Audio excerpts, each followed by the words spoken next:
Hey guys, it's Rhett from the 100 Acre Wood Highlands. Cleanup has begun after all the ice damage and all the broken trees and lots of chainsaw work to do. Yesterday, I hauled off 4 trailer loads of trees from my yard, and it doesn't look like I've even made a dent in the thing. But I have had chainsaw issues. So this is my Echo CS310 14-inch chainsaw that I have had for probably 6 or 8 years, and yesterday it fired right up. I got it all lubricated and ready to go and started cutting trees, and after about an hour I burn up the little sprocket in the clutch that actually turns the blade. And just like the great toilet paper shortage of March and April 2020, you can't hardly find a chainsaw anywhere right now. So yesterday, after I was done using this chainsaw because it stopped working, I switched over to my battery-powered Ryobi 8-inch pole saw. And I had got this as a Christmas gift a couple years ago, and when I first got it, I thought, battery-powered, I want gas. I want the real deal chainsaw. This little wimpy thing isn't gonna do nothing. But actually, it turned out to be really convenient because there's no mixing the oil and the gas. You just lube up the chain, charge the battery, and pull the trigger when you're ready to go. You don't have to pull the cord to get it started. You don't have to prime it or anything like that. And it turns out to be a super handy little chainsaw. The problem is it's just an 8-inch blade. And so it's good for little limbs and stuff that was dangling off the trees, but I can't really cut some of these big trees that I was needing to cut. So the clutch in this thing I have had replaced before because it burned up on me a few years ago after I was using it for quite a while. But you have to order in the parts, you got to take it into a shop, and so I started looking for a new chainsaw yesterday. So yesterday we were out shopping for a new tree because we felt sad about all the broken ones that were in our yard, and we went to Ace Hardware, we went to Lowe's, we went to Home Depot, we stopped at a couple of pawn shops, and we made a few phone calls to a couple other places here, and you couldn't buy bars, blades, oil, you couldn't buy chainsaws at all at any of these places. And so I was kind of bummed out. I thought, well, I'm just gonna have to clean up what I can, and in a couple of weeks when they're back in stock, I'll get a new chainsaw. But I was driving down the road and we passed a 4-wheeler shop, and we decided to hop in, and we found this Makita battery-powered chainsaw. So again, I thought, battery-powered, man, I don't know, is that got enough power? But this thing has turned out to be awesome. So this is the Makita XCU03 model, and it's got 2 18-volt batteries that attach to both sides. The package actually came with 4 batteries and a charger. That way you can have some that are charging while you're using it. And then I bought 2 extra batteries to go with it. And this thing is pretty sweet. It's a 14-inch blade, and you can replace it with longer blades if you like it. Here's where your oil goes in. So fortunately, I did have some leftover bar and chain oil to use here. You have a power button that you hit right here, which will light up green when it's ready to go, and pull the trigger.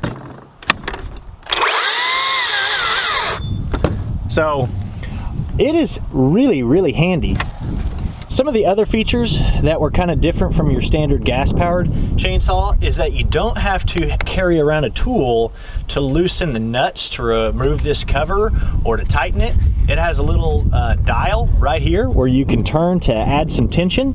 If you need to remove the cover, you can pop open this cap and loosen it to open this cover and clean out or do whatever you got to do to replace the blades. But this thing is really nice. It has a battery light indicator right here that shows right now I'm at about half life on this thing, and I've been using it for a couple of hours already. So comparing the gas and the battery powered chainsaw, the gas one is really nice for if you have lost power and you're still needing to chainsaw. You don't have to mess with batteries. As long as you've got fuel and the proper mixing ingredients, you can fire this baby up and work without power. The Makita here, you gotta have batteries to operate it. So no electricity, you might not be able to use your chainsaw. A couple of the other differences is starting a gas chainsaw can sometimes be a pain if it's been a little while since you've got it started. This one starts right up pretty well, but this one, as long as your battery's charged, you hit the power button and pull the trigger, it's ready to go. So I'll show you some of the footage of trimming limbs with the gas-powered chainsaw from earlier. and then we'll fire up this battery powered chainsaw and I'll show you how it works.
Now neither one of those limbs are like a huge tree you have to cut down or something, and this probably isn't the best tool if you're doing a ton of chainsaw work. You probably want something that's gas powered with a bigger blade, maybe a little bit more torque and power. But for me, around on the farm, most of the time I'm just trimming limbs off of fences and stuff like that. If I have a really big tree, I'll use the gas powered one or I'll use the tractor.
Well, I guess the cows must have thought I had food, because as soon as I pulled up the truck to the brush pile, they just came running in. There's still a lot of work to be done, but I am super happy about my purchase. I didn't set out to get a battery powered chainsaw, but I am happy that I got it. I'm glad that I still have a gas powered one. I'll get that one fixed for a backup, or if there's like no power where I can charge my batteries. But this dude works pretty good. If you haven't already, please subscribe to my channel. You can find us on Facebook and Instagram by searching 100 Acre Wood Highlands. If you're interested in getting a Makita battery powered chainsaw like this, I'll leave an Amazon link down below. And guys, thanks for watching. We'll see you on the next video.